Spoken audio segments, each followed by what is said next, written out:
upset me, you know, and he's just like, no, because, you know, in his mind, he's already, he can switch drive with, you know, giant stuff. Fred, I fucking hate my job. No, you know what? No, I don't. I fucking love it. This is what I live for. For this. Pain. But that's what I live off of. Fucking frustration, pain. That's what makes me throw myself at things. And this is what happens. Yeah, but I should have just fucking stayed in school. Make it seem like fun games. Like, oh, these are these infallible, like, deities. But I imagine, like, hitting your fucking head that many times. It's like, oh, having your brain hit the side of your head over and over and over, like, it's, you know, it's going to affect you.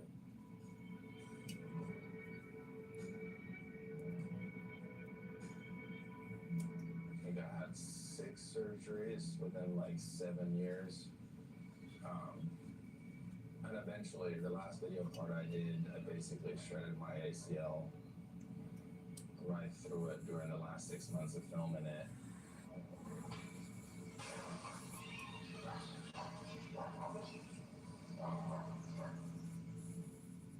I was like, okay, I'm done with the video part. I'm gonna go redo it. And the doctors are like, well, you're 29. You already had 6 surgeries. Your knee looks like Swiss cheese. And you need a total knee replacement. And we don't do those to anyone under 30 years old. So get out of here. I'm like, that's it. They're like, yeah. I'm like, okay, what do I do?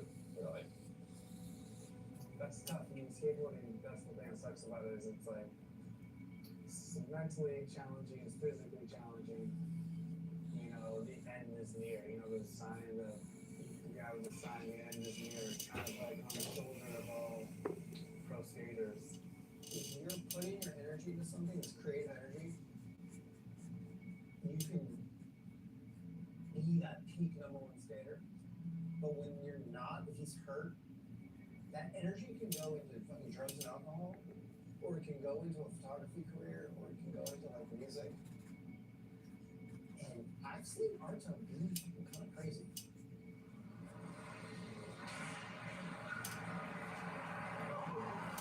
Well, yo,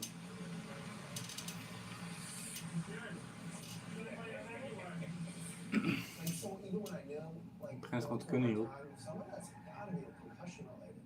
And I noticed them all kind of having like emotional trouble with the time for when they were like pro, but not pro, and like figuring out that adjustment and having to like grow the pace in the process. And I'm just speculating. I was like, some of this is like gotta be concussion related.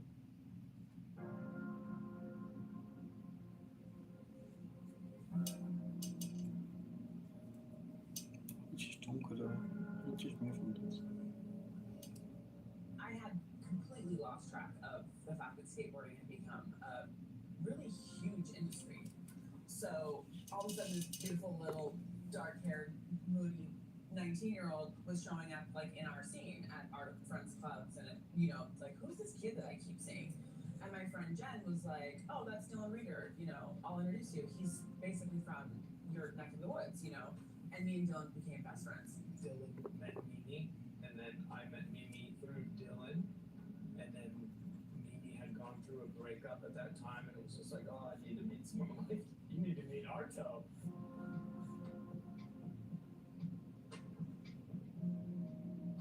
And Abba was like, oh, he speaks 6 languages. He's like, Arthur's the best, you know.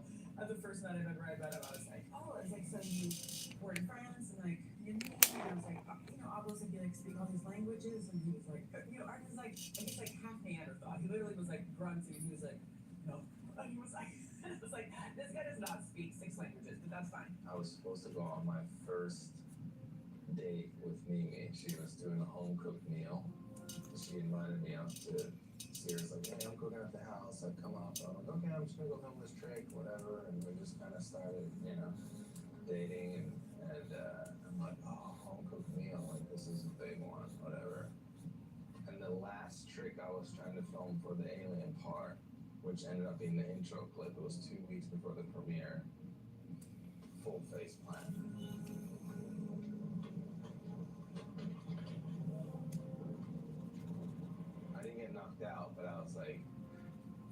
my face was messed up enough where I didn't want to try to clean it myself. I just drove to the ER. I'm like, can you guys clean this up? I gotta go on a date. Home cooked meal. I gotta go. Come on, hurry up. We got this suction thing, like vacuuming my face, getting all the gravel out of it, and then just catch me up, glue up, and it was like, hey babe, I'm running a little late. Like, can you know, stick it in the oven or whatever. Like, keep the food warm. I'm coming. It's like, what happened? I said, I had to go fix my face. I'll be right there.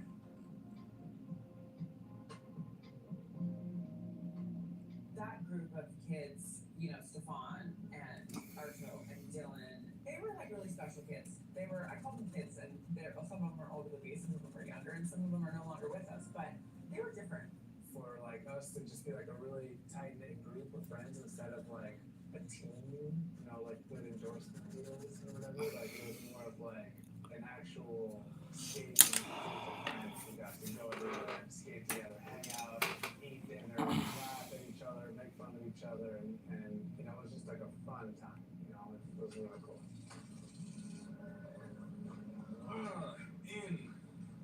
Exposure is probably off. The focus is probably off.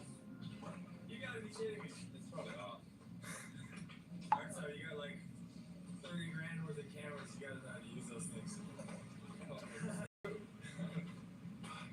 It looks pretty sweet. I remember when he got really into the photography thing, and we took some awesome skate photos, you know, and sequences were a big thing back then. He always had a bag full of cameras, like the one that would take the sequences, the fucking Hasselblad would look at the fucking square thing, you know, like the little light meter, like he was always doing all this shit, and I was like, oh, that's funny. But I knew he was taking it serious, and it seemed like every other week he would have some new weird camera. The human type. All my early influences in photography were all skate photographers, and I got lucky that I got photographed by most of them. So I was around them, and when I started getting interested in cameras, I basically got a crash course from each one of these guys. They're like, oh yeah, this does that, and this is this kind of film stock. This camera shoots like this. What are your infants, right? 5'6", 5'6". For most of the time, I was just on tour skating, and I just developed a pretty excessive camera habit. So everywhere I went to the camera store, bought a new camera on the trip, and then like, okay, how do I shove this into the bag? I remember actually even feeling kind of weird, right? Like, because he had all these friends that were incredible photographers. They were already doing that, and like Arto was the talent, and then Arto kind of wanted to start to do that. I remember thinking like, oh, this is. Nee, dit is schildmaat. It's like a little bit of kind of friction in the air. I always felt because it's like you don't get to do everything. Kutverdomme. You stay there, and now you can't shoot. Now you can't. You know, I remember feeling like that. I remember him feeling. Dat is een kill scenario. Like a little judged and a little pushback, and it was like, whoa, you don't just get to do anything and everything you want, you know. But Arto's that kind of person. Like he is very much, if he sets his mind to something, he kind of can't and won't really back down. He was the best kind of amateur photographer in that he was not worried about showing people stuff or trying or getting in the shot. He had none of those hang-ups that the regular people do, and he had enthusiasm for it. That we were just like, sure. So we ran, like, these were probably some of the first rolls of film he even shot. Dat is een skills kanaal, die en niet goed joh. Hey joh. Just his subject matters and his compositions and the things that he was seeing or sees with his eye, because it's all in here and in your brain. Like, and you can give anyone a camera, but not everyone can see. And he's got magic, special eyes. I've always been interested in photography. You know, I started traveling with my friends and just going to all these amazing places. I was like, oh, buy a point and shoot, like just shoot this stuff. Like, I don't know why, just shoot it. But even though I wasn't really thinking of composition at the time or whatever, but I had a feeling where I knew that some of these moments are going to be special. The first time I ever saw Arto in real life, it was somebody else skating, and they're shooting someone else do a trick, and he's sitting there with a camera shooting the skate photo. Usually pros, when someone else is trying to trick, they're like smoking cigs or drinking over there somewhere, and Arto's just like, oh yeah, I'll shoot the photo or I'll shoot the video. And so he's always been into photography and like the production side of it. I didn't have anything going on. I was just like, photography was just like what I wanted to do. And I got linked up with Michael Muller, and he was kind of like, well, why don't you just come and assist on set? Hij nog even skills kanaal niet, maar dat ga ik laten. Just those few shoots, I learned so much.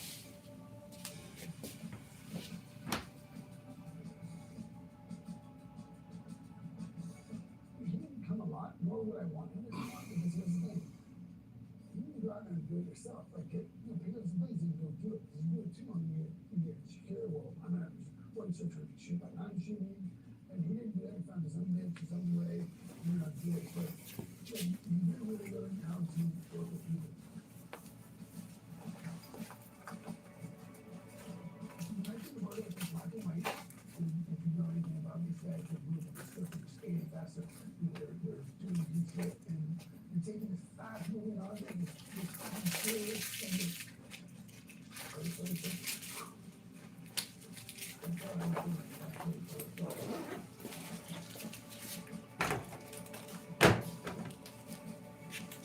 He's got every single skater that's like, the guards are sorry, shitting me. Like, they know he knows what he's doing. He's not going to do something. They're going to do it. And then all of a sudden, you look and his photos come out insane.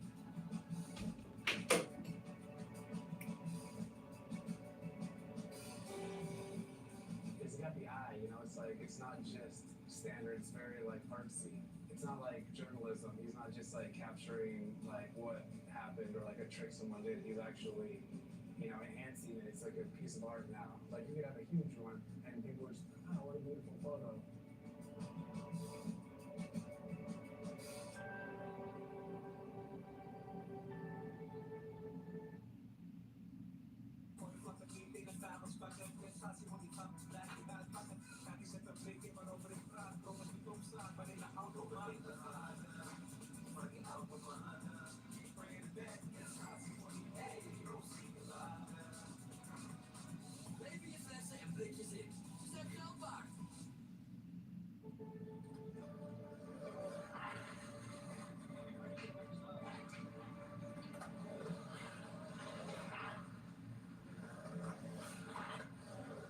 So I was skating with Dylan and Stefan, and we just had this amazing sunset session. And I just called Lance. It's like, hey, I think I want to build a pool. I think I'm over the mini ramp. I thought I was gonna build a mini ramp. Like, what should I do? I want to build a pool. And he's like, I'll be there tomorrow at 9 a.m. Click. When he built his pool, it was so small and mellow and right that it was better than most skate park pools, because people don't even understand the way a pool works. It's got it constantly moving and changing, and so it was built that way. He drove up the next day, and he kind of doodled on napkins, like, okay, this shape, and we're looking at my yard. It's the garage is this big. There's a grapefruit tree, avocado tree, a ficus. He's like, I don't want to touch the trees. Like, what can we do? Okay, let's lose 1/3 of the garage. So just sawed the wall off and moved it back, took 1/3 of it out, so I didn't have to touch the trees. And then we're like, well, left-hand kidney it is. That's what fits in that space. So that's how it became a left-hand kidney. I mean, to this day, people hit me up. It's like, hey, do you have drawings for that pool? Like, we want to make replicas. And people made replicas of that pool all over the world. First, when the pool got built, I was skating in a bunch, and then it kind of turned into an open-air photo studio for me. And I just got I was diving deeper into photography, and I enjoyed more photographing people skating than the actual act of skating itself.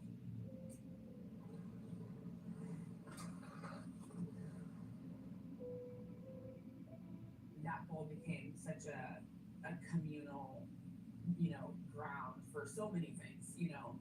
So that was definitely, like, I would say, the bridge to the shooting more and more and more. A camera in his hand, and he came home and he said, I felt that feeling again. Like when I got that shot, I felt that feeling of what I used to land a trick. Makes me all sad. And I was like, oh, I hope that's true.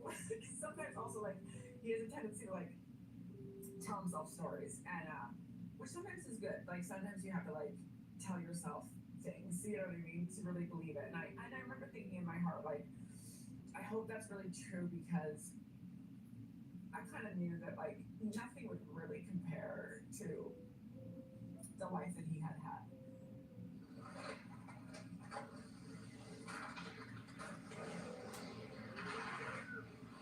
You know, when Dylan Arto had his house with a pool, Dylan was always there, and again, they were like big brother, little brother.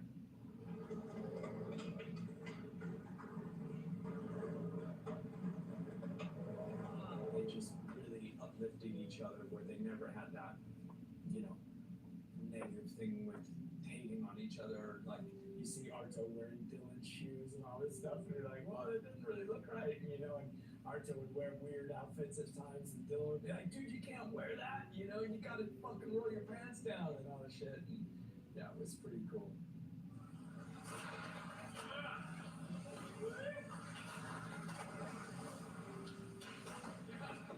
I got pregnant and I was having a boy, and I don't want to start crying, but Dylan had died, and I said, like, if you knew that you weren't gonna live, like, where are we living? What are we doing? Like, what matters, you know? So, D dying was a big part of Ragnar being born, and our departure from LA, for sure.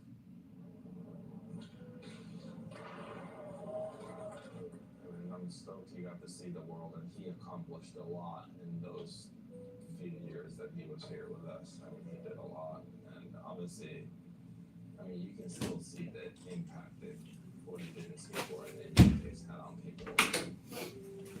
Ik zie wat daar nog zit. Met de deur wel dicht gedaan, ja. I wouldn't have this family. I wouldn't be here today without him.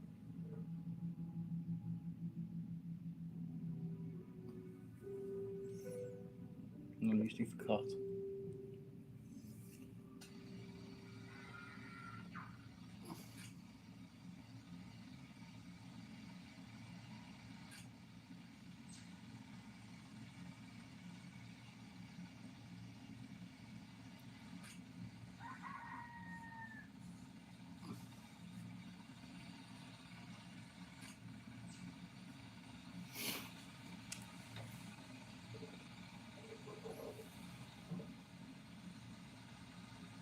These are young coconuts, so these should be good to drink. Here, catch. This kid.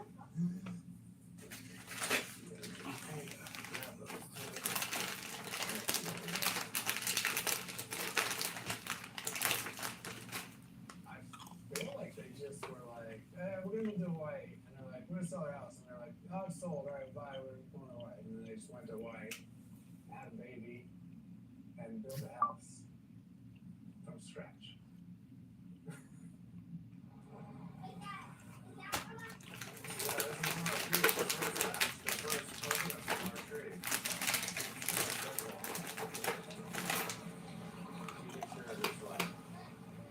You and me, we can share. There you go, both hands, please, it's slippery. Rags, how do you like island life? I felt like I was getting so unhealthy and just sluggish, not being able to ride a board. And the last 3 years I was in LA, I think I did 3 photo shoots in LA.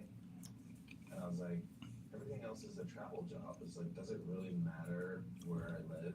If everything I've done in 3 years, I've only done 3 photo shoots in LA. I'm like, I can live anywhere, fine. Wanna go? Let's go.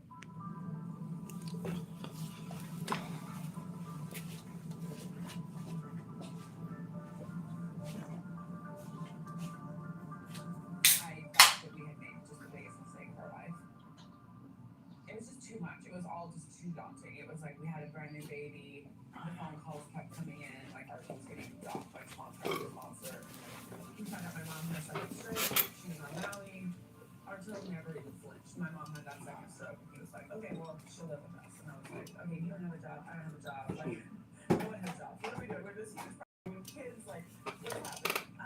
Little did the whole world know that we were also about to be like shut down for a pandemic.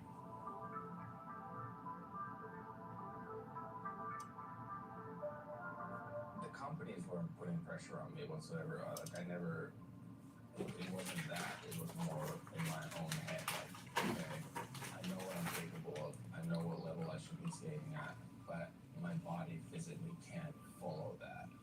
And I kind of battled with that for years.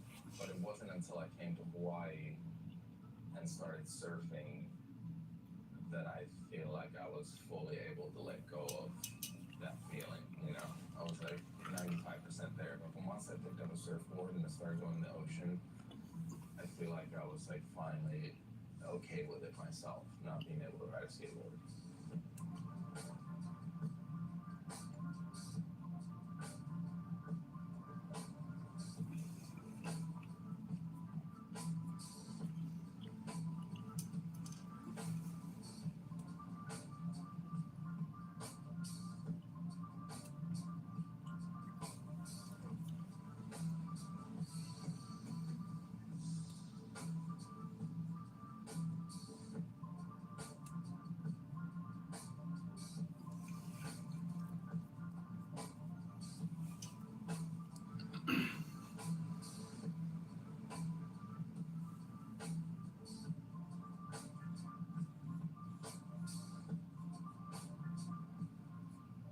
Mimi's like, let's go raise a family in Hawaii. I'm like, yeah, let's go. I'm just like surfing.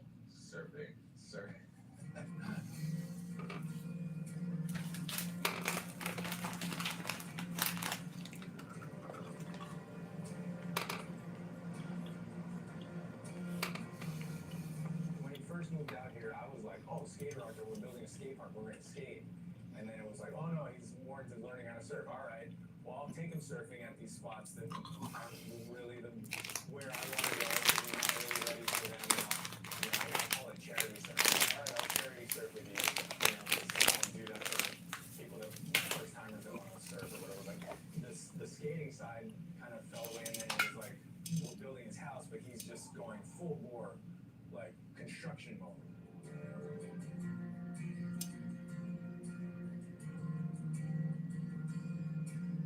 So when I saw what he was doing, I looked at his property. He had an old existing building that he was going to renovate, and he was going to build a new house. I was like, hey, this guy probably needs help. And I don't know if he has many friends out here, but I know him and I'll be his friend. So it was like a slow build of help. Like I would come out and kind of see some progress. Like suddenly there'd be like plants all around the whole property, and I'd be like, when do you do this? Like, how long would this take? You know, it seems like with him, he gets something in his mind and can just drive at it. When he's enthusiastic about something, when he's fired up about something, it's gonna happen, and it's gonna happen now. And if you talk to him, he'll readily admit this. Like when he got into home construction, he went and bought a fucking Bobcat, like the good one. You need the blue one, you know. Archer always likes the best. He likes, he's not like a fancy guy, but he's funny because he likes the best camera. He likes the best, everything. When we built the house, it had to be the biggest foundation of the most solid house, and that's really who he is. Well, Mimi's always joked about, like, hey, she's always talked about it since I met her. It's like, let's move to Hawaii one day, And I'm like, oh, look, I got this property with an outhouse looking thing on it. Would you like to move in? She's like, what did you do? That's not the Hawaii I want. Like, she was pissed. His wife's pregnant, so there's a lot on his plate. He has to build a place for her to be with her newborn baby and his daughter and her mother. So it's like all that's on his back. He's never built a place before. He goes in full bore, builds this place, not having experience in construction, and then to go into a completely different place to live, like, and do that is nuts, you know, like it's pretty wild.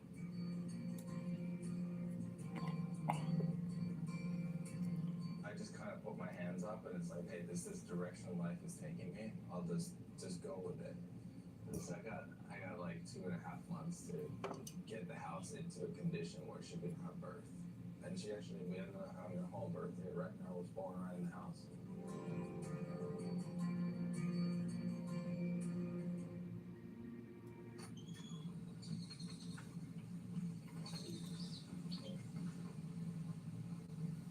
In Finland, they don't build a residential home without a sauna. I think the hottest one I've ever been was like 124 Celsius. I don't know what that, like, that's maybe like 250, 255 Fahrenheit or something, or 240, something like that. That was hot.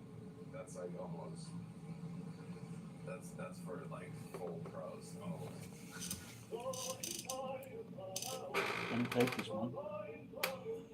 There's a couple of golden sauna rules. You never open the door mid-blast. You don't talk about religion or politics This in is the what we sauna. And always go full ladle.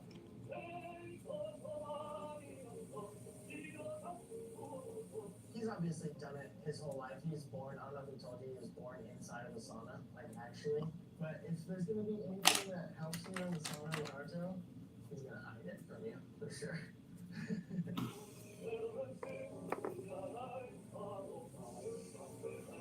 I don't know what it is. The way he puts the water on the rocks, it's like he is like the volcano that's putting this lava basically on these rocks that make it a billion times harder than anyone else that could just grab the ladle and put the water on the rocks. I don't know what he does with it. Dude, those guys, where they come from, is no joke when it comes to saunas. Like, I'm like tapping out, my ears are burning. Like, Arto's just more heat. It's almost as if he doesn't even look anymore and he's just doing this and he's just talking to you and you're just like there, like holding your head, like hiding your ears, and he traps me in there. It's basically become the public North Shore sauna. Everyone comes by and has a blast. But yeah, my son loves the ice bath.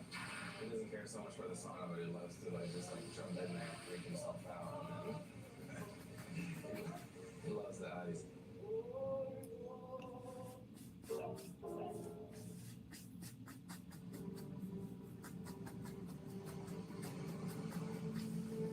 The first 7 years has been incredible. Like Ella was 6, 7 years old when we came here, so you know she's turning into a teenager now. So she got a good chunk of it. Ragnar's obviously born here, but then it wasn't until I started riding up and down on the bike path, taking the kids to school, going surfing, checking surf. Like I'm on the bike path like 15 different times throughout the day, and I kind of just start seeing these little moments and light and different things happen, and I'm like, I'm just gonna give it a shot and just start snapping some pictures.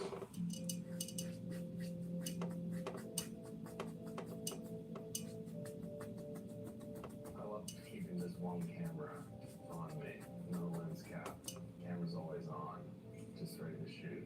And then I started photographing all the locals, just like action on the bike path, and then I just go and shoot pike when it's firing, shoot a couple surf pics just for fun, and just not really knowing what to do with it. I just kind of felt like I should start shooting pictures, and all of a sudden, it just kind of started turning into this. I started doing little prints that like, oh, I like this picture, I just print it up, pin it on the wall, and it just kind of started becoming the world of bike path.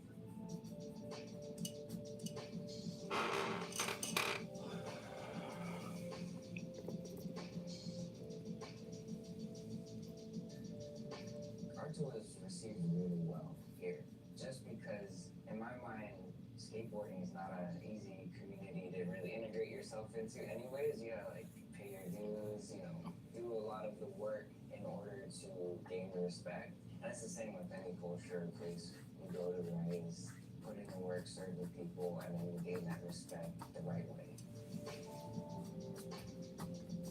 It's also cool to see like his freshman take on how he photographs the water and surfers and kind of beach culture. So it's nice to have like fresh eyes on something that is something that we've always seen, but he's coming from Finland all the way to Hawaii. It's like definitely a fresh look on like what his perception of surfing and surf culture is through his lens.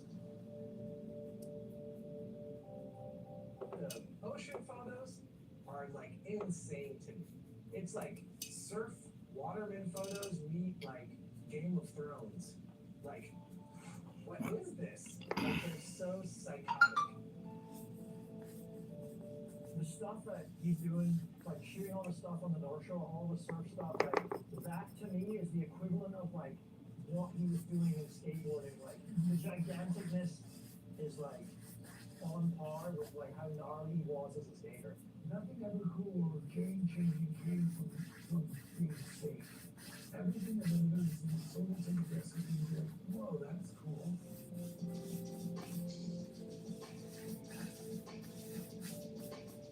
The pipeline is one of the gnarliest things in the world, if not the gnarliest, and it kills more people than any other way. The result injuries from pipeline is kind of sick in the head to shoot that stuff, but I feel like it needs to be documented. At the end of the day, as a photographer, I feel like part of my, it's not my job, part of my like, requirement as a human is to use that tool to document the good, the bad, you know, pretty hard to write on something that maybe I've never been be a voice for the voiceless, you know, be an image maker for the people that can't get their story out. And that's sort of, I feel, an advocate. Ja, ik moet binnenkort echt een nieuwe lijn zetten, audio.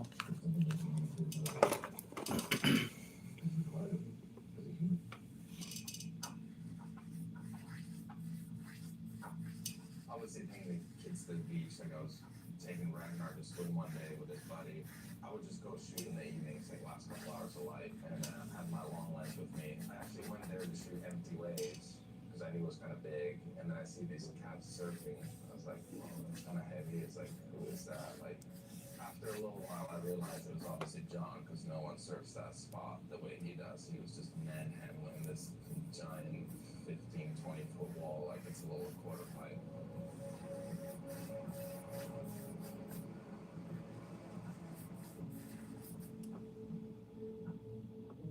I shot this picture of him surfing. It looks like he's kind of shot in the water, but I'm actually standing right in the shoulder break and he's shooting. That's why you get the foreground wave right there. Next thing I know, Surfer's Journal hit me up. It's like, hey, we'd really love to see that picture you shot of John. Like, can you send it to us? And didn't hear anything back for like 6 months. I'm like, they must have not used it. I came back home from Europe. I just got a box of magazines and they put it on the cover. So that was my first surf picture ever published. They just put it right on the cover. There's just something so cool about someone who's been on the other side of the lens, being able to relate to the subject matter, you know? The camera's never in your face when you shoot. And I was like, dude, you should shoot some stuff for us with John. And it's a defining characteristic of our brand's DNA. You know, it's very much aligned with who John is and the brand that we're building. That picture, I feel like that kind of just also gave me confidence when it like opened up the world over here. And it's just kind of led to other things, shooting for brands, doing all these different things, and now it's turning into a book. I have a book coming out this fall. So this is, I guess I didn't waste all this paper for nothing.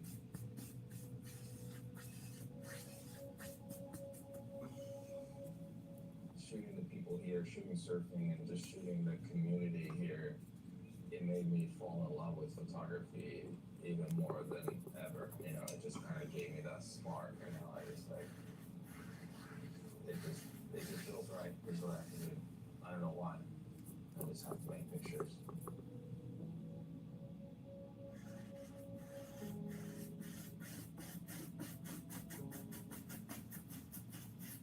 Hawaii is a very wild place. And I think that's kind of what pulled him over here. Reconnect with Mother Nature and the land and the waves and the wildness of the ocean. He's so integrated spiritually with it, you know, because that's definitely like he's the same kind of person.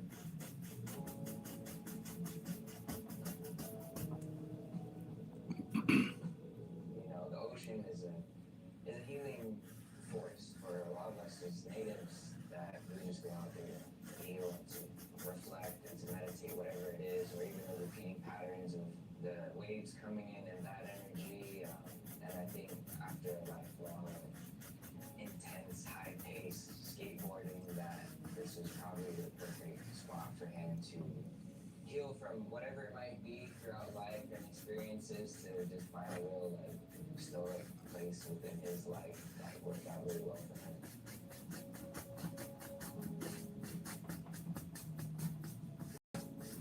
I'm so proud of what he's doing and what he's done. It's crazy how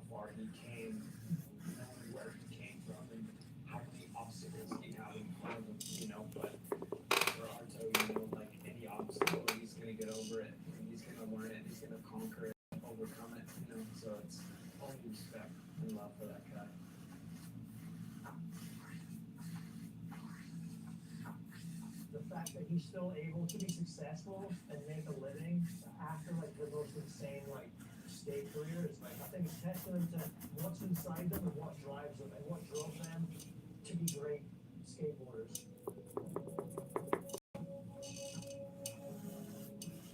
Definitely a little bit of a psycho to start skateboarding in the first place because it hurts, it's difficult, and the world's stacked against you.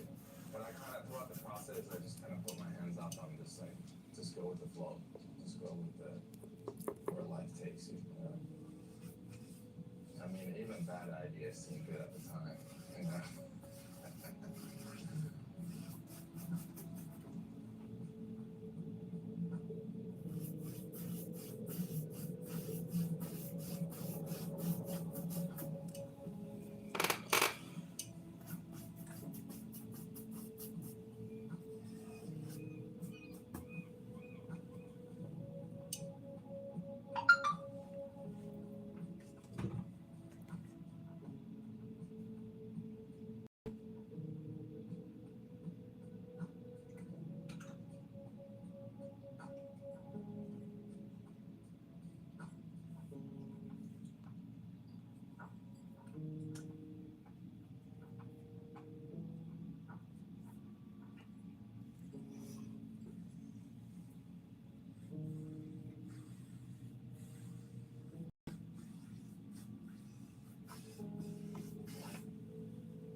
That's pretty afterwards.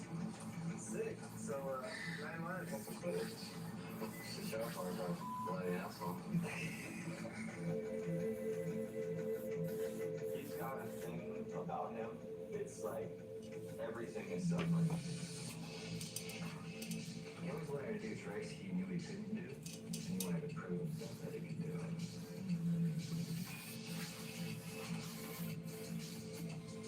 He was on top, and he was gonna retire. He's this amazing skateboarder that's celebrated by skateboarding and by all skaters. He's a legend, but he's just such a private personality. He was operating at the highest possible level at all times until one day it was just like that.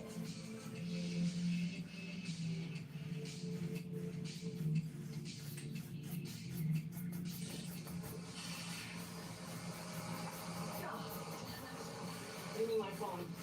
What's up? Welcome back to episode later. We flew down to Mexico to catch up with Heath Kirchhoff. He's running down the entire Sea of Cortez, maybe 600 miles. Heath was an amazing pro skater, and kind of almost out of nowhere to fans, he just retired, quit skating, and since then he's gone on all these adventures, bicycling across the country, El Capitan, rafting down the Colorado River. We came down to film Heath Kirchhoff have an adventure, and we found ourselves in our own adventure. We saw him about half a mile ahead of us, and suddenly the boat, smoke started coming out of the engine, and the engine. He told me that always the most exciting thing is if the trip goes smoothly, then it's not that adventurous. So we're having our own adventure right here, just trying to find them. The school, they keep coming on. So I hope you enjoy the episode. Big boat, they have to see us. We are near shore.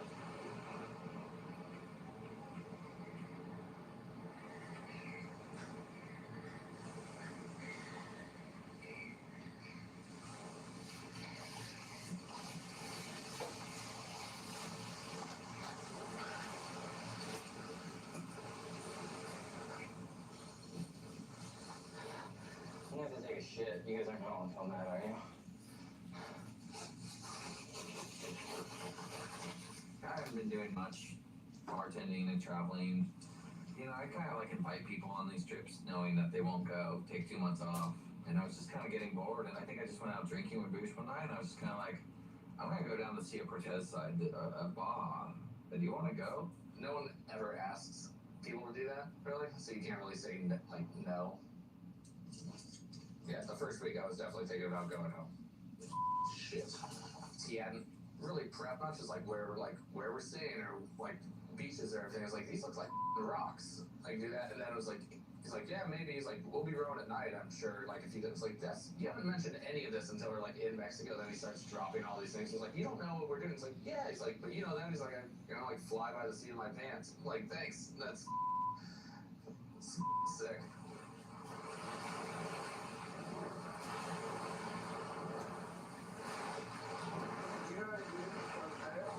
No, I just make it up as I go. You've never been fishing? I mean, I've never had to flay my own fish.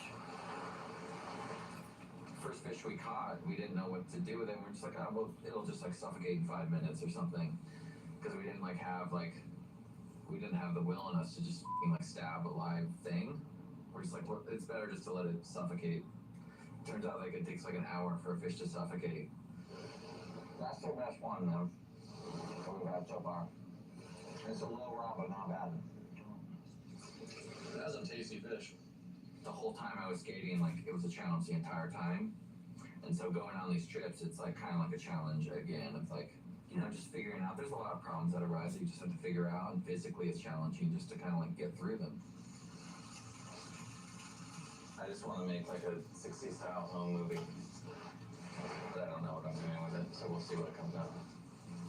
He's like a Bob Dylan, where it's just like anything he does, like people will like just because it's him doing it. You know what I mean?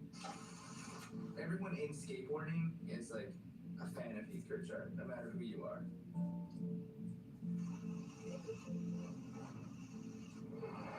God, it'd be so rad if he did it.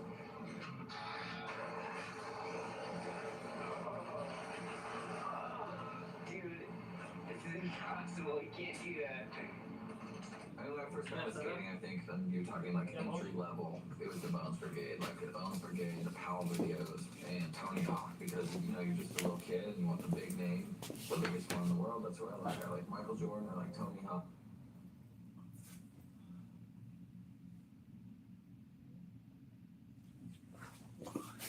En je bootje gedaan, hier wordt gedrukt en geplakt en geduwd en gesnoven. Overal liggen vuile zakken, vuile rotzooi, spuiten, heroïne, spuiten. We zijn nu net aangekomen omdat we een item maken over overlast hier in Rotterdam-West Museumbuurt. Je zou kunnen zeggen het nieuwe LA aan de Maas. En we lopen er direct op in. Achter mij zijn ze aan het dealen. Hier zie je crackresten, rommel, rotzooi. We gaan kijken hoe de vlag erbij hangt hier. En in deze buurt wordt geteisterd door junks en dealers. Vertel.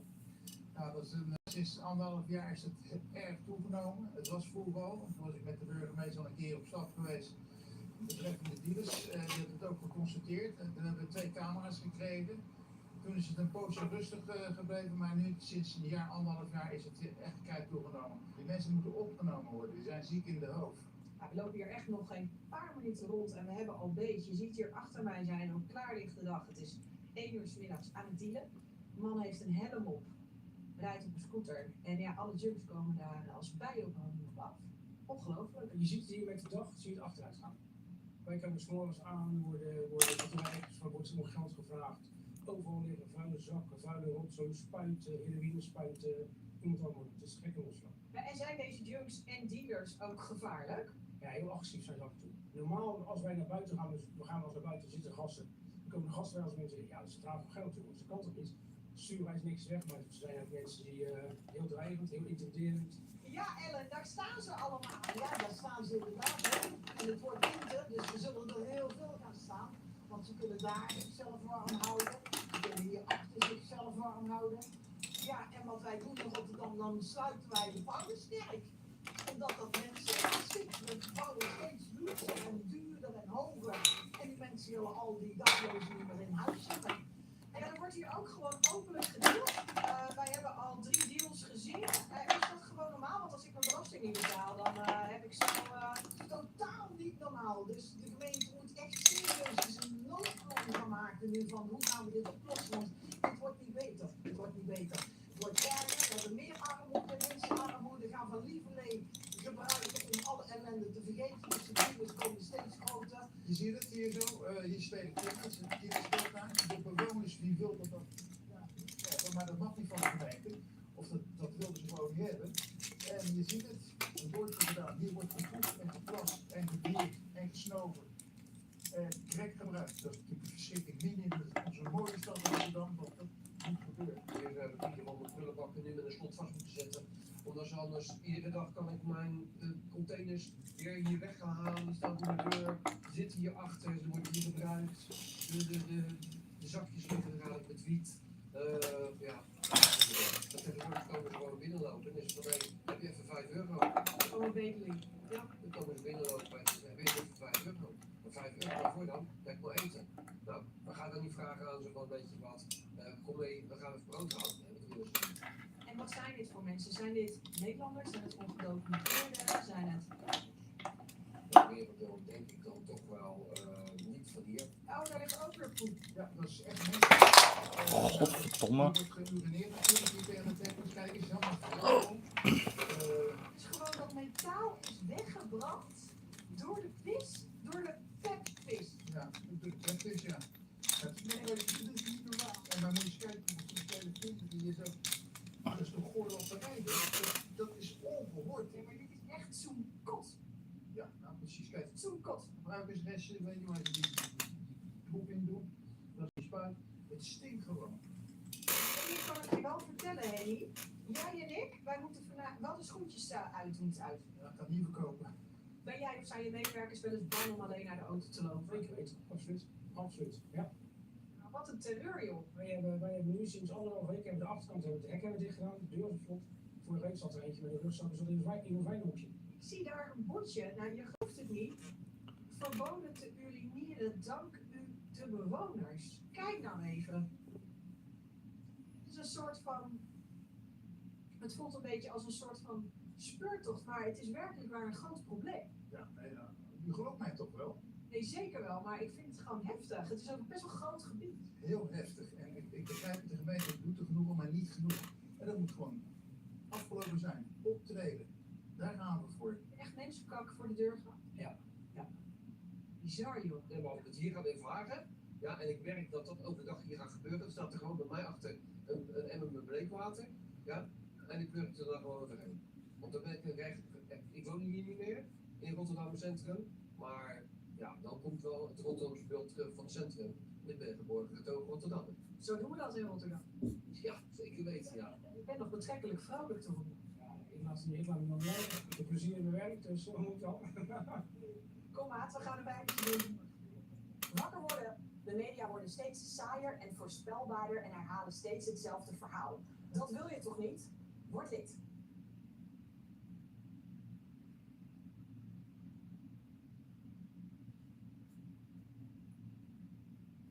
Waarom werd je huis uitgezet? Ja, omdat ik 4 jaar lang in de gaten werd gehouden door mijn buurvrouw vooral. Waarom? Omdat ze dachten dat ik een kinderlokker was.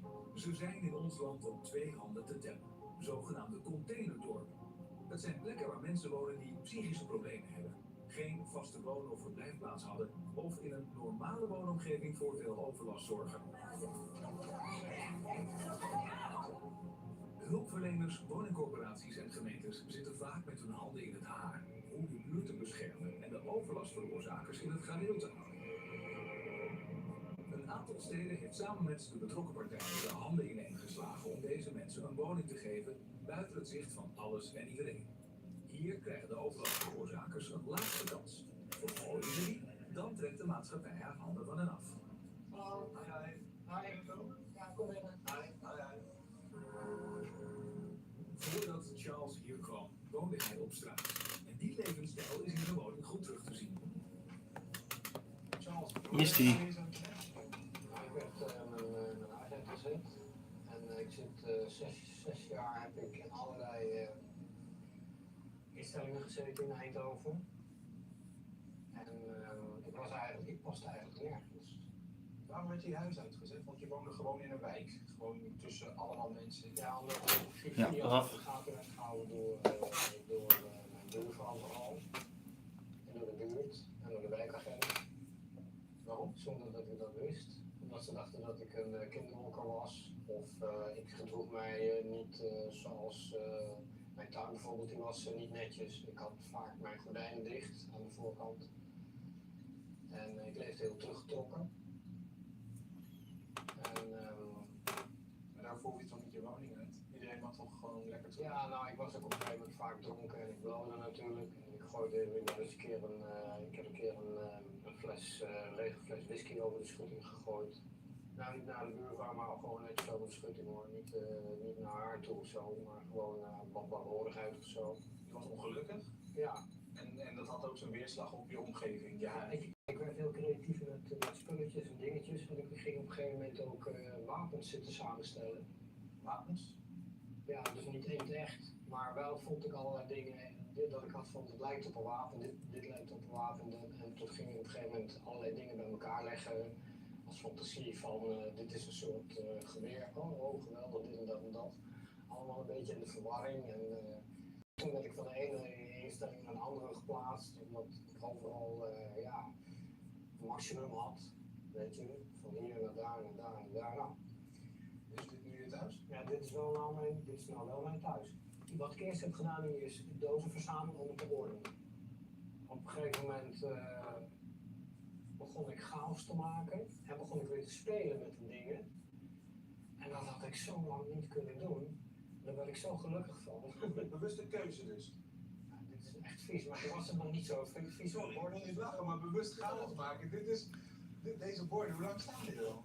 Ja, die zijn van, ik weet niet, ik maak ze al 2-3 weken niet meer schoon. Want ik had ze van, dat maakt niet uit, ik ben gehard door het leven. Want ik heb ook uit veel vuilnisbakken gegeten en drankjes opgeraapt die mensen achterlieten in de stad, omdat ik er buiten moest lopen en ik had niks geen geld om drinken. Dus dan pakte ik gewoon ergens een beetje restjes uit de flesjes die je verstaan. Dat ga je dan opdrinken. En ga je er niet aan kapot, dan word je er alleen maar sterker van, want je weerstand wordt alleen maar groter. Het is ook een lesje omdenken wat ik nu krijg. Dus het is zeker chaos, rommel, niet super hygiënisch, maar je wordt er wel sterker van. Ja.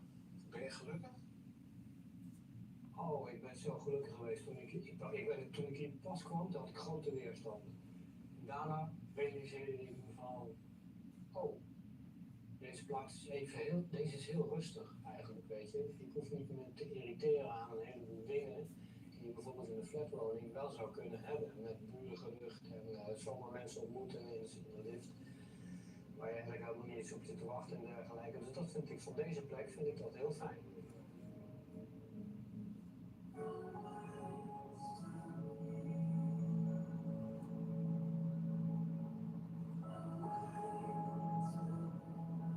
Hoe is het?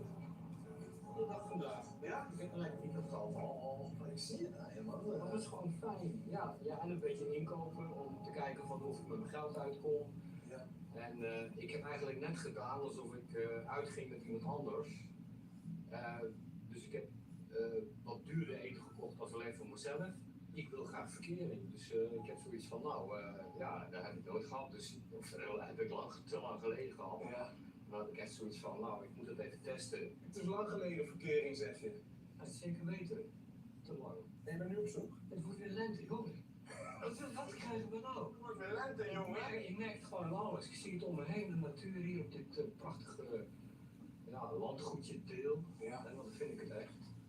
Dus ik voel me eigenlijk een soort horige, net zoals ze vroeger zeiden. Je hebt ook kriebels. En ik heb de kriebels. Kijk, zie je het? Ik heb echt de kriebels. Ja. Ik ben de stad niet geweest, maar dan zie ik gewoon de energie. Ja. Schitterend. Maar ik voel me ook een soort van frisse energie, want de eerste keer lag je op bed en weet je had geen schoenen aan, nu sta je met schoenen aan, je ging naar buiten. Ja, ik was eigenlijk van plan om eventjes wat inkoop te gaan doen om mijn energie op peil te houden. Nou, laat mij je niet tegenhouden, dan ik wandel graag met je mee. Oh leuk, gaan we doen, kom op, top. Ja, heel goed gegeven.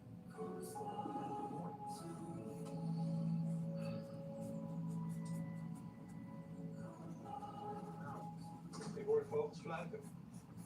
Ja, dat is dat, hè? Ja. Dat is Dat is echt lekker wakker worden is dat bijvoorbeeld. Ik begin een beetje iemand heel aardig te vinden. Oh. Dat is een vriendin van een kennisje van me. En ik vind het wel interessant. Maar die kriebels zijn dus specifiek voor haar. Nee, niet. Die zijn algemeen. Ik voel gewoon de wet in de lucht. Als er dan maar eindjes uit de bomen vallen, dan weet je het genoeg. Ja, dan moet ik wel verder. Yes.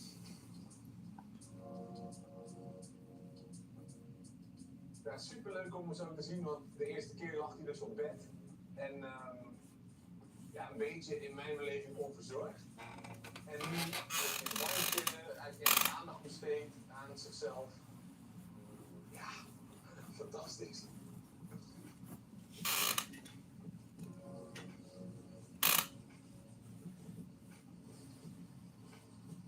Zo, en voilà. Wat is het geworden dan? Nou, ik was inderdaad om een pak condooms te kopen, maar die heb ik al. Oh, die heb je al, zeg je? Ja, die heb ik al thuis weer. En zit er een houdbaarheidsdatum op, of is het een... Ja, die heb ik gecheckt, dat kan nog steeds. Wanneer heb je voor het laatst een condoom gebruikt?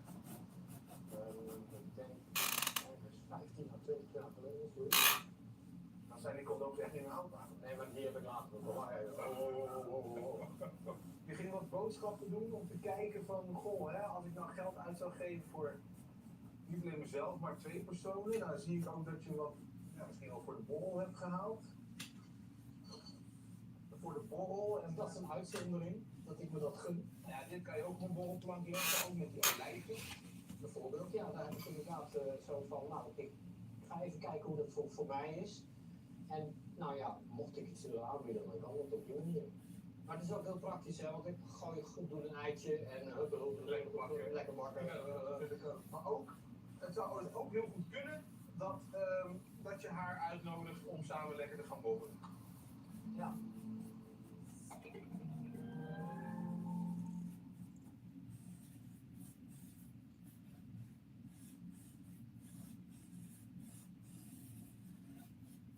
This guy is a fucking pickpocket. You must do save you. Now calm down. Why don't you do this people to steal?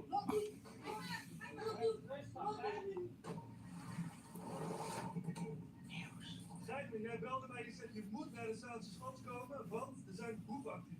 Ja, helemaal gekke werk. Zakkenrollersactie, 2 weken lang. Een grote bende die al bijna een jaar hier komt, maar nu de laatste weken, elke dag zijn ze hier actief. Dus laten we hopen dat we vandaag die zakkenrollers kunnen spotten. En dit is een mooie plek, veel toeristen met cashgeld bij zich. En daar komen ze van. Welke bende gaat? Het gaat om een Roemeense bende. Die rijden allemaal in verschillende auto's met kentekenen uit Frankrijk en kentekenen uit Engeland. En dat is een één grote familiebende. En die komen soms 2 of 3 keer hier per dag om alleen maar mensen te bestelen. Hoe kunnen we ze pakken? Nou, gewoon rustig te blijven, we moeten kijken, want ze zijn wel super getraind, maar gewoon keihard aanspreken en zorg dan meteen op politie bellen. Ik heb werk met de boeven van de zakkenrollers van de pickpocket. Ik heb werk met de boeven van de zakkenrollers van de pickpocket. Pickpocket. Why you come here to steal it from tourist people here, you? All the time you with your gun. We're going to look for the fish. This guy is a fucking pickpocket. So I'm only to steal it for tourist people. You must save me. Why you come here to steal it for tourist people? Huh? Only to run and to steal for tourist people. You must to save you. Huh? Now calm down. Why for tourist people to steal? Save you. Wait, we don't go for this because you do nothing. It's only for you. Huh? Only to steal it for tourist people. Save you. Yeah, what now? Okay, you go to steal it for tourist people. Kijk het nou fijn, niet normaal. Echt niet normaal. Lach er ook nog bij. Altijd lachen erbij, hè? Het is Gewoon niet niet. Non speak English. Français, parle français. Famous nou. Daar heb je een heel lief meisje. Ik zou niet zeggen dat het niet lief is. Well, since I read it on your... Look at it! Just look at it! It's perfect! It's perfect! Van de week ook hier aangehouden. Kijk, dit is de hele grote familiebende deze. En die komen ook allemaal hier. Zijn ze allemaal trots? Altijd bekend. Ja? Van de week al een keer gepakt.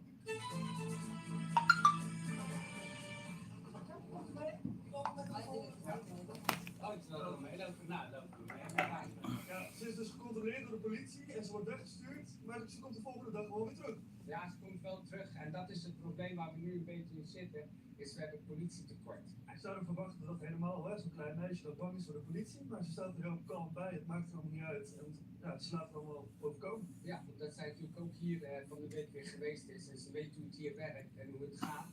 En ook op het moment dat als iemand ziet dat zij iemand gerold heeft, en ze geeft die portemonnee aan iemand anders, want zij met hele groepen, dat ze dan uiteindelijk denkt van ja, ik heb niks bij me, dus kan je me ook niet aanhouden. En dat is het probleem een beetje. We zijn een heel stuk van het centrum gelopen, van het dorpje. Hier staat dus auto. Ja, hier staat die auto. En dan toch die eerste gast die we als eerste hebben aangesproken. Hij is de bestuurder. En die andere kleine, ja, die zit ergens verstopt denk ik in het hoekje. Die kunnen we wel vinden, maar die auto moet opgehaald worden. Volgens mij zit hij tussen de struiken. Hey, dan meen je niet. Kijk hè. Nee, joh, gast, die zit gewoon tussen die koeien daar al verstopt dat die anderen komen. Ja, er naartoe. Let's go.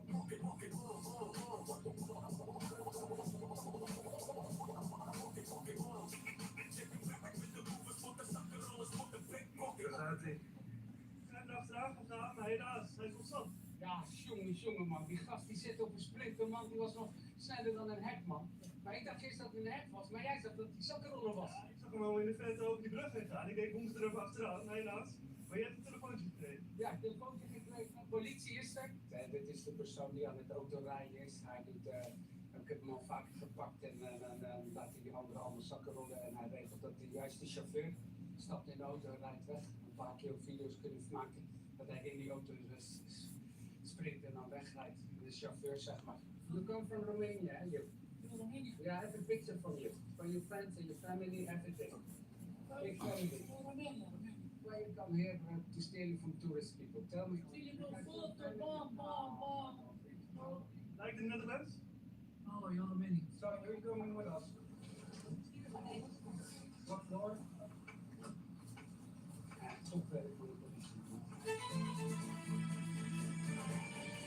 Gaat mee en de auto wordt in beslag genomen, want hij is niet goed. Maar dit is natuurlijk één van de benden en de rest die zijn of weggerend of die verstoppen zich. Dat meisje die heeft de trein gepakt. Hoe gaan ze dan straks naar huis? En dan komen ze, moeten ze waarschijnlijk of met de trein of er komt straks een andere groep met een andere auto. Maar een auto in beslag nemen, dat tik ik voor hun aan. Want ik bedoel, zij verwachten de komende dagen, die auto is heel belangrijk, doen ze alles mee. We gaan straks weer eens naar Giethoorn toe, moet je ook weer een uur rijden. We willen naar Kinderdijk ook weer 1,5 uur. Dus echt topwerk van de politie wat ze doen. Ja, dit is een bekende auto. Ja, dit waren die ratten die een 1,5 maand geleden die gozer die mij een stootslag had gegeven. Toen kwamen ze ook aan hier, einde van de dag hadden ze auto geparkeerd, wilden ze parkeren. Wij kwamen net aanlopen, dus ik was al stuk. Ik ga filmen, ik pak mijn camera. Hij draait die auto zo een kont op me af, geeft me een rechte vuistslag. Waardoor ik zo boep, echt een klein beetje dizzy werd. Dus zie je ook wel dat ik hem een schop wil geven, maar toen dat lukte niet. Toen wilde hij weer op me afkomen. En toen stopte weer een andere chick, gooit water over me heen. Van nadat ik bij die chick ook eens een keer water over het gezicht heeft. Van volgende keer doe ik echt zoutzuur spul erin, waardoor meteen je gezicht weggebrand wordt. Klootzakken, motherfuckers! Hebben ze de auto in beslag genomen? Is hij geslacht? Ja, heerlijk natuurlijk, want dit kost €1000 op zo'n dag. Hè. Dus goed dat jullie gekomen zijn. En voor Goed werk voor jou natuurlijk. Ja, want jij doet dit elke week. Ja, maar we doen het samen, hè. Maar ik bedoel, als jullie niet gebeld hadden, dan was ik vandaag misschien niet geweest. En nu, dit kost echt voor hun €1000. Hey, pickpocket! Is dit your friend? Hier, hij is aan het filmen, vriendje. Wat is wat er doen, hè? Beetje agressief hier, joh. Wat is wat er doen? Wil je touch me? I do nothing. Will you touch me? Will you touch me? Why you pickpocket? You come here only to steal the tourist people. You come here. Not with this pickpocket. They're all the tourist people. These people from Romania come only to steal it from tourist people. They say. You come only to steal it for that money. For that money. For what your money? Wait, stop it. Come here. Stop it, your job. We go to the police. Yeah? Okay, let's go. Hij gaat politie bellen, ja. Ga politie bellen controleren. Why are you stealing? No understand. Romania. What are you doing here? Romania, Romania. And what are you doing here? Big Romania. No understand, understand. Thanks. Racist? Ah, raciste. For what avec de me? For what fight avec moi? Moi, qu'est-ce que tu fais? Why assist? You're the same color. You are assist now, man. You for what push me? What push me? Why are you running away? You. Wait,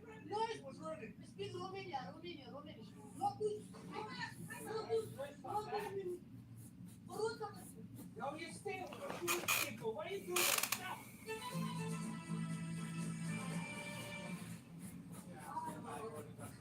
Why are you running from the police? No. You're running through the fields, through the across cows and ducks. You. Yeah. We saw you. See? That's you. No. Your brother, eh? No, you, mommy. The ticket? The train? No ticket, no train. No, that's a rule. No ticket, no train. You have to go. Okay. Walk. I'll see you next time, eh? Next time. Walk. You.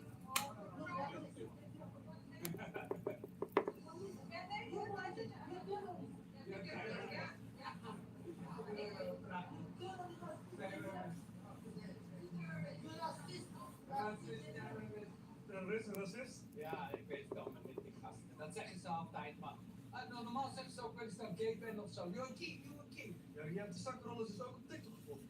Ja, want die familiebenden die geilen ook om op TikTok allemaal filmpjes te zetten en dan te showen hun geld. Ik heb een video gevonden dat ze dus mensen beroofd hebben van hun geld, zitten ze op een kamertje en allemaal geld erbij. En dan zie je zo'n zakkenroller, zie je dat die sigaret aan het roken is en dat is gewoon geld en die verbrand is. Zo geraffineerd en laf zijn de zakkenrollers. Ja, het is door jou weer een stukje fijner hier, hè? We hebben ze één voor één gepakt. Ja, weet je wat het is? We hebben het natuurlijk met ons allen gedaan. En het geeft weer €1000. En heerlijk dat al die mensen vandaag lekker ontspannen kunnen lopen. En dat ze veilig thuiskomen met hun geld in de gekke wedden. Klik. Mochten er nu zakkenrollers kijken, wat willen ze weten? Ja, gewoon jongen. Of je stopt. En als je niet stopt, dan pakken we je keihard aan. Maar de volgende keer, nu zijn we braaf geweest. De volgende keer gaan jullie echt gewoon de sloop in. Wij stellen vragen die anderen totaal niet durven te stellen. Wil jij dit wel houden? Steun ons dan even.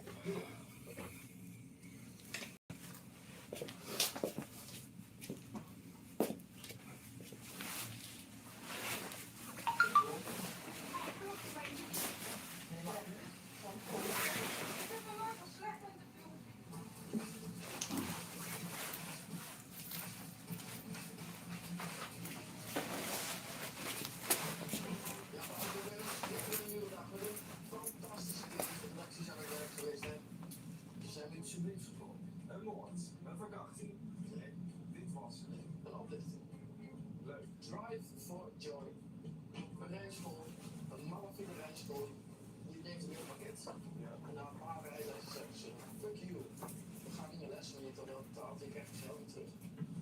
Dit is de 19-jarige Lindsay. Na lang sparen zetten zij vorig jaar een belangrijke stap naar zelfstandigheid. Hij blijft het niet. Maar gebruikelijk is dat je achterom komt. Op Facebook komt ze een aantrekkelijke aanbieding van de rijschool Drive with Joy tegen. Ja, hi Lindsay. Nou, zullen we gaan zitten? Yes. Dus heb ik een proefles gedaan en het was allemaal heel leuk en gezellig. En, Met Joy. Ja, Joyce heet ze. Joyce. Waarom heet het dan Drive with Joy?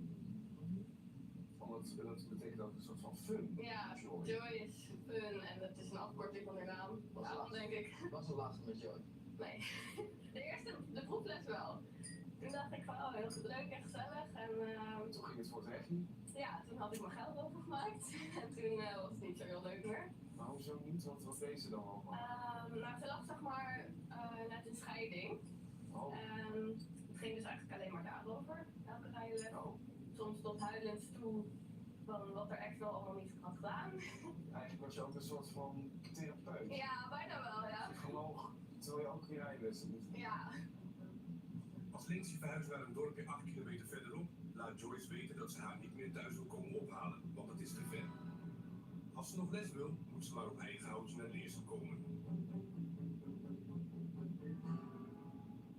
Dus toen heb ik gezegd, ja, als je hier niet heen wil komen, dan wil ik gewoon mijn geld terug. Hoeveel lessen heb je gehad? Ja, ik had het voor 25 betaald. Ja. Oh. Dus ik heb er maar 9 gehad. Ja, dan de helft had je nog te goed. Ja. En het examen. Ja, gaat nog om €775. Wat voor type is Joyce? In het begin denk je dat ze heel aardig is, maar achteraf blijkt ze gewoon heel achterbak dingen verzinnen, zodat ze het geld niet terug hoeft te geven. Was die scheiding ook verzonnen? Nee, die was niet verzonnen, maar ik heb later wel gehoord dat alles wat ze over die ex zei, dat dat wel verzonnen was. En dat zij zelf gewoon vreemd is gegaan. En dan de ex de schuld geeft. Nadat Lindsay heeft gezegd dat ze haar geld terug wil, hoort ze niks meer van Joyce.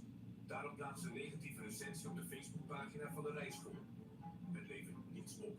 Joyce, ik wil gewoon mijn geld terug. Van de rijlessen die ik niet heb gehad. Wat al bijna 2 jaar geleden is. Ik ben er nu wel klaar mee. Hoe lang ben je nog van plan om mensen op te gaan lichten?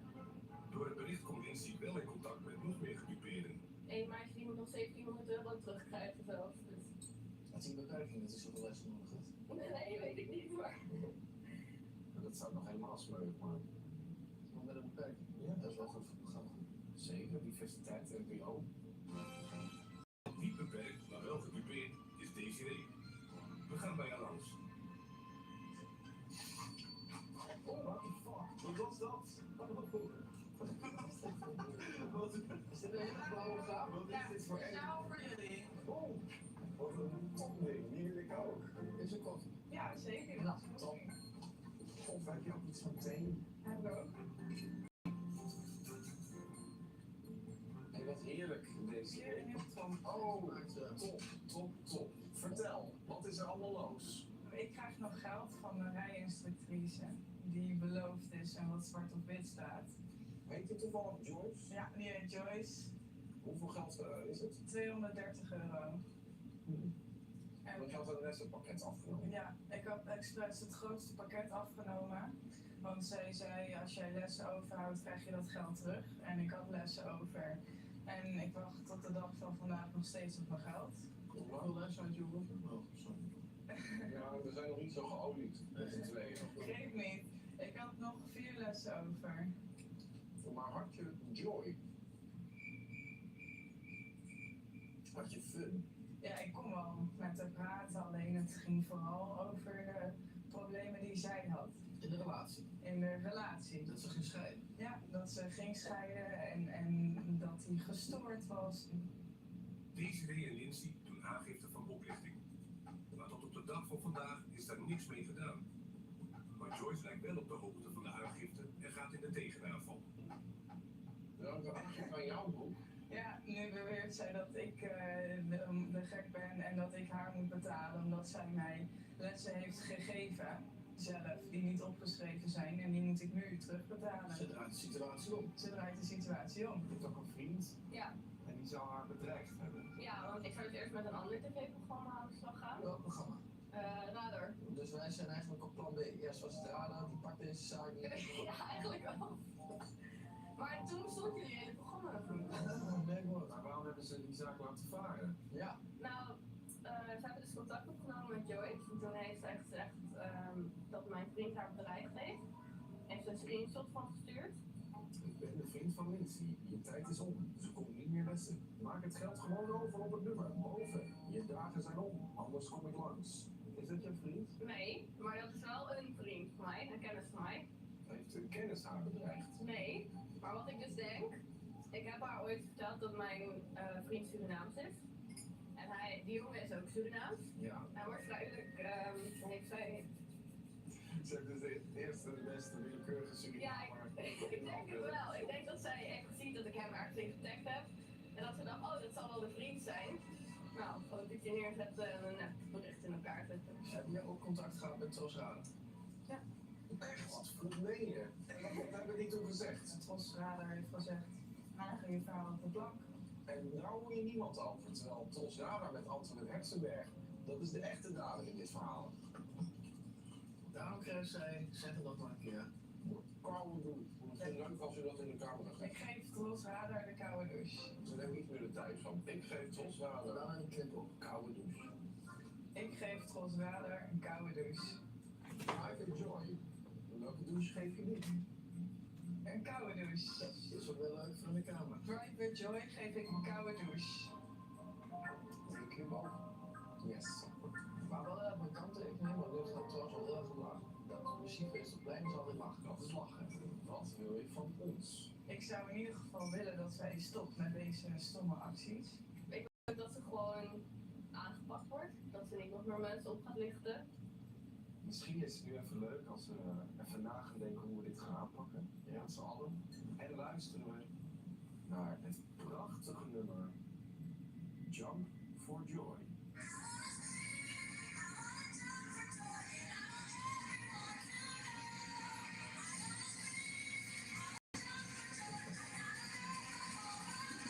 Snap je? Jump for Joy? Ja, voor Joyce. Drive for Joy, Jump for Joy. Vind je hem leuk? Ja, hij is heel slecht. Andere slachtoffer reageren een stuk leuk. Oh, sorry. Maar die had geen kaneelkoek. Ja, maar anders gaan we nu doen. Nou, ik denk...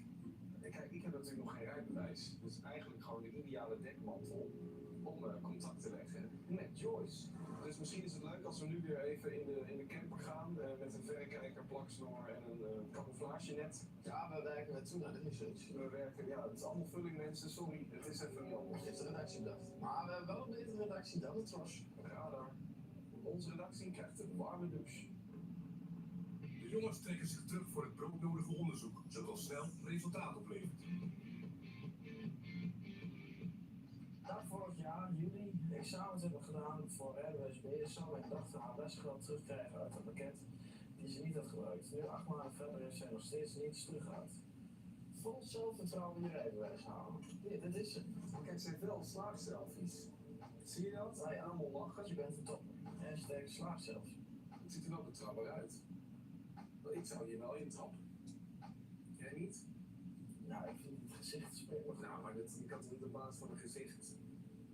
En ik moet ook heel eerlijk zeggen dat ik altijd niet de rijbewijs zou willen hebben van een man. Vrouwelijke keur of het algemeen slecht rijden. Nou, staan dat je het ervan hebt. Ach. Dat vind ik. Ach, gaan we nou toch eens op. Heb jij niet republiek van rijbewijs? Nee, dat maakt toch niet uit. De vrouw kan goed rijden, maar niet in de auto. Nou, dat belooft veel goeds in ieder geval. Omdat Bram de undercover rijles bij Joyce toch wel spannend vindt, is Dennis bereid gevonden hem alvast zijn eerste les te geven. Zo, jongetje. Zo. Dan ga ik iets heel leuks doen. Jij wilde plannen. Ja, de bedoeling is dat je straks gaat drijven. Met Joyce. Maar voordat je dat gaat doen, moet je wel even goed voorbereid zijn. Let op. Rijschool Dennis. Oké. Jij gaat een soort van voorrijles doen bij mij. Ja. Iets zuurder van auto. Zet hem maar in de in. Staat hij? Koppeling iets laten afkomen en gas. Hoe rem ik? Oh. Kijk. Ja, ja. Oh.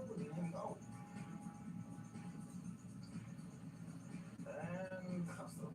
Oh. Gas erop.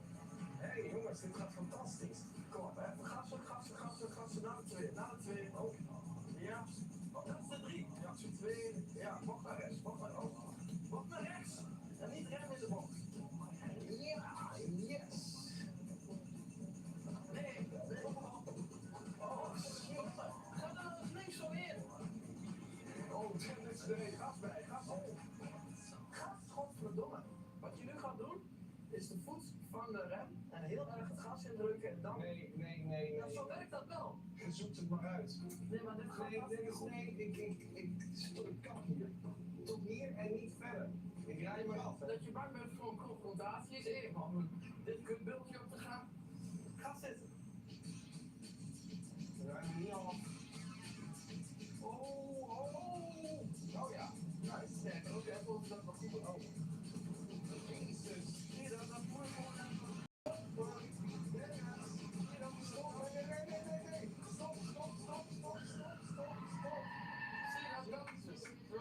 Met pas. Ja, nu rem jij hem door, Freek. Nee. Tot hier niet verder. Snoes. Hey, weet je, jij wil naar Drive with Joy, maar alle Joy ontbreekt.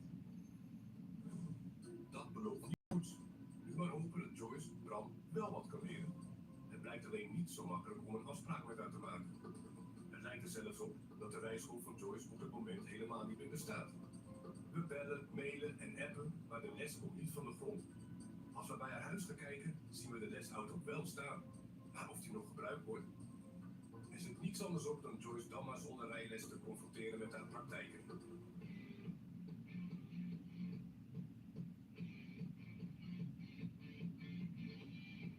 En redacteur, jongens, we moesten even de spanning opbouwen, hè?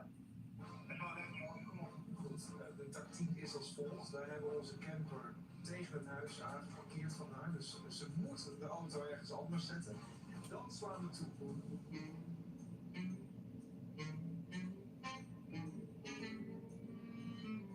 Bij Albertus Stegeman zat het in één keer raak.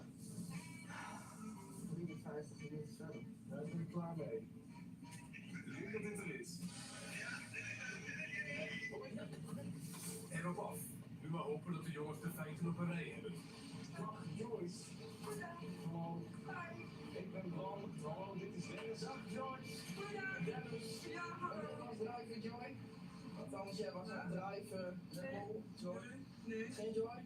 Wat is dit? Nou, wij zijn van het programma Onrecht. Ja? En wij bestrijden onrecht. Nou, En wij zijn benaderd door een paar mensen die hadden rijles van jou gehad. Ja? En die hebben een pakket afgenomen, maar die hebben ze nooit helemaal afgemaakt. Maar ze hebben ook hun geld niet teruggekregen. nou, dan weet ik niet over welke personen dat gaat. Deze heer en? Ja, er was nog eentje, maar ik ben de naam even kwijt. Deze heer krijgt nog €200 nog wat terug en het andere meisje zelfs €700 nog. Ik kan jou laten zien, aan de hand van bewijzen, dat deze meer uren heeft gedraaid dan dat zij op de kaart zou laten staan. Is dat hetzelfde bewijs als dat één slachtoffer van jou, de vriend, jou zou hebben bedreigd via WhatsApp? Ja, er was een ander programma, Tros Radar. Tros Radar? Ja? Die kwam bij jou? Ja? Weet je om wat meisje het gaat? Volgens mij was het deze regio. Nee, het andere meisje. Hoe is het ook alweer? Dus ik begrijp dat jullie niet doen wat Dan zitten we 2 uur in een auto te wachten op de confrontatie en dan vergeet je die naam. Ja. Dat is wel een beetje lullig. Is niet heel sterk. Nee. Nee. Maar ik kan me Dat heb ik helemaal nooit gedaan. als jij haar even in de praat houdt, Bram, dan kom ik aan de naam. Het andere slachtoffer. Kijk, Lindsay, en Lindsay heeft Tros Radar ingeschakeld, want als het de ouders was, en gaat maar rijden, dat ze nog geen mensen zijn, dan kon je niet ophalen. Terwijl ze nog op de Nein, nicht gut. waarom houdt hij jou niet meer op dan? Omdat ze heerlijk worden, ze was een echt probleem. Nee, ze kan geen lessen voor jou. Maar ik vind het wel opvallend dat het zeg maar, nou, toch wel een tiental mensen die alle problemen zegt. En dan denk je, oh, jij zegt eigenlijk van, Goed. nou, zij hebben alle 10 fout. Ze hebben alle 10 fout. Nee, maar dat zijn hele verschillende verhalen uit hele verschillende boeken. Ik heb van deze reden. Dan neem je even mee, Mystiek.